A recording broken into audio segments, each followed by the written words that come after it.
Welcome to the Bullpen. I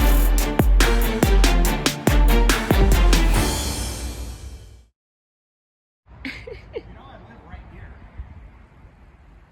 You understand I live right here, right? I don't care. I don't care. You don't care, I don't care. Wild.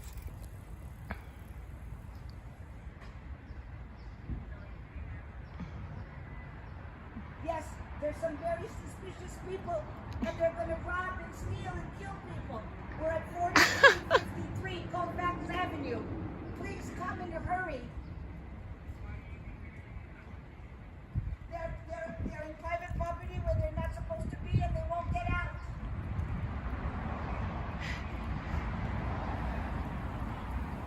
This is a condo building, and they won't get out.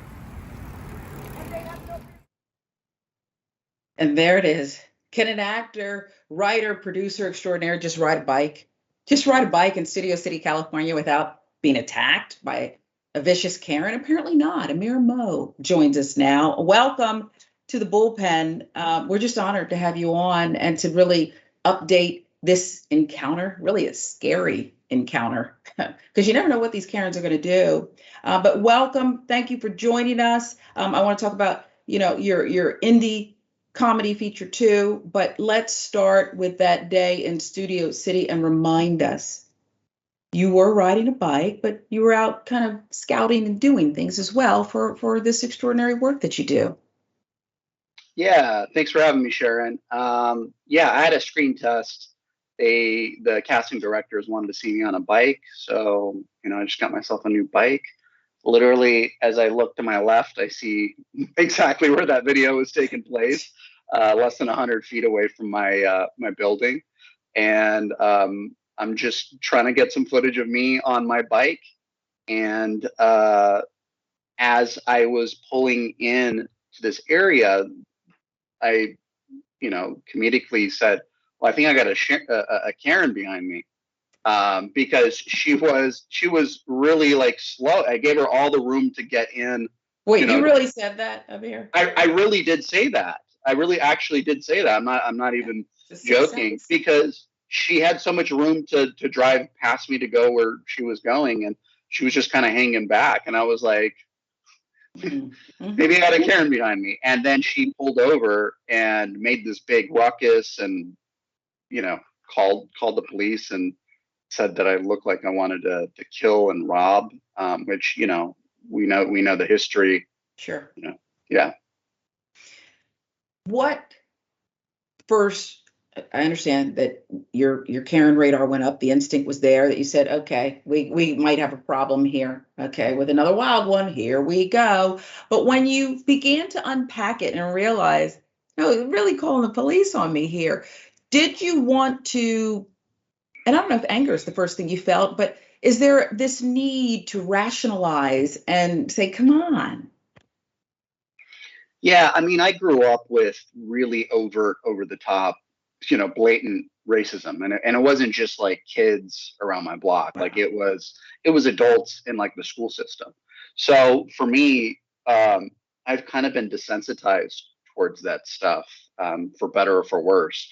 So yeah, I mean, I think anytime police get involved, you really don't know how it's going to go. It's playing with fire, so it's a gamble.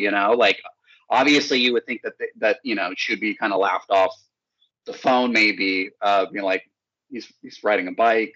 What's the issue? But you never know.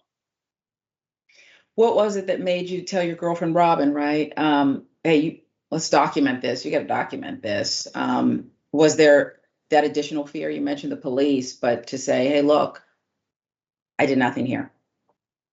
Yeah, I mean, part of it was that, and also part of it is we need to call this stuff out. Like it's been going on for way too long, and there have been deadly consequences in the past. And I think it's a good thing that you guys are highlighting this type of stuff, and we're more privy to this type of behavior that happens all around us. And to my knowledge, there hasn't been any consequences for that woman.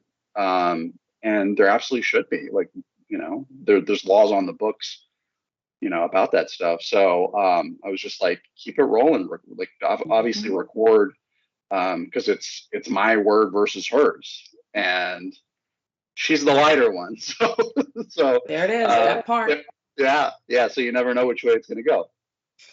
The response from the police, they directed Indisputable to go get the police report. But you're right. It does seem like it's like, nothing to see here. It's a low level thing. Maybe two people, both sides, whatever they do. And to me, I couldn't agree with you more. You have to call it out every single time. And I think public shaming is part of the process. If only there was shame involved. I think these Karens and this way of thinking, they're the root of almost everything. And that's the real danger here. How can we get people who aren't Black, brown, to pay more attention and say, knock it off? I think when it starts happening in their own communities, and when it starts happening to their own, they start paying attention. But yeah, it's a complicated issue, and it's easy to sweep it under the rug by saying, she's an old woman, and she doesn't know any better, this type of stuff. But yeah, we just got to continue to highlight it and beat that drum, and I think hold the police to the fire and be like, this law's on the books on this stuff. Like you guys arrest people for a lot less. So yeah. There's something that you said, and I get it, as a brown girl, but it also kind of breaks my heart because, you were a kid. I was a kid at one point, and I think my parents, and I suspect yours, taught us that we're just going to have to navigate this and achieve regardless. You're going to have to find your way and achieve. But you said you were so used to it from adults that you perhaps are desensitized. It breaks my heart now for our kids. Do you know what I mean? And I wonder if you've unpacked that more. Yeah, I unpack it in very weird ways, which is like through comedy. And so, a lot of people who read my work or see my work, it's not necessarily for everyone, and they don't necessarily get it, but it's kind of my own way of dealing with some of the, atrocities that I went through as a kid. Yeah. Well, you've been hugely successful, though, on a number of these NBC Universal programs as an actor, as we mentioned, writer, producer. But tell us about your latest work and what we can expect. Sure. Yeah, I got a feature film in post-production. It's called Relation. Obviously a comedy. And I don't have a release date on it yet. It's TBD, but we're getting close. And if you guys want to see my past work, The Sex Addict is free on Tubi right now. And that features Horatio Sanz from Saturday Night Live and Brian Callen from Mad TV and Ken Davidian from Borat. You said your work isn't for everyone, but I wonder when you sit down and you decide to do a project or you decide to write, produce a project, are you thinking about, and it's an indie, your latest, but are you thinking about casting a net to both people who, would want to and be included in those who would consume, an Amir Mo project, but also those who might, kind of just be peeking around and discover something and learn something about someone who's maybe not like themselves or go outside of their comfort zone? Yeah, I typically like to take like broad topics, like that's kind of the sugary stuff, and then inside that I like to inject the vegetables. So so I entice you with the the glitzy stuff, and then I give you something you didn't know you needed. How is that received when you go in? Because I'm so curious about this. I've done a little bit of acting, but it's funny that I always play the same character, Channel 4 News. But that's okay. At some point, they'll let me play a lawyer or something, a judge. Yeah, I can see you on SVU. Okay, this is what get me on there. But I want to know from you how it's received when you go in and you say, I want to do this. Do they push back? Do you push harder? Do you alter it? Like, how does that work? You have a body of work that is successful, so maybe you have more leeway now. I don't know. Yeah, that's a great question. Oftentimes we highlight blatant racism or blatant biases. And this is an industry where it's got plenty of that, but it's less overt. So they say that they want diversity on screen, but they don't necessarily want diversity of story. Mm-hmm. So they're like, yeah, like you look the part, but oh, this is the kind of story you want to tell. Not so much. Yeah. Yeah. Do you feel like it's gotten, and this is like, I hate those same old questions, but I have to ask it because you've been doing it long enough. Do you feel like it's getting better, the diversity of thought and the diversity of, behind, in front of, all the way around, the executives? Is there enough diversity in everything that you can honestly say things have gotten better? I would say things have gotten better, Okay. at least like incrementally. I don't know that it's, again, like you say you want diversity, but none of your execs are particularly diverse. So you're not getting the stories that diverse people want to talk about a lot of the time. Mm-hmm. So yeah, I mean, I think it is getting better, not fast enough for my liking, but it does seem to be getting a little bit better. And I think at the end of the day, like you gotta go where your passion, is pulling you to go. And if you do it successfully, then I think people will eventually follow. Is that the advice you would give, the next Amir Mo? Not to suggest that, will ever be another, but a young person who says, you know what, I want to do this. And now there's all this streaming and there's so many different avenues that I can get it done. Is that the suggestion that you would give them? Just follow your passion and don't try to fit in a mold. Because I feel like everything's secular, right? Where, oh, now it's all these judge shows. Now it's this law and crime and whatever. Should you try to follow the trend or should you just go your own way?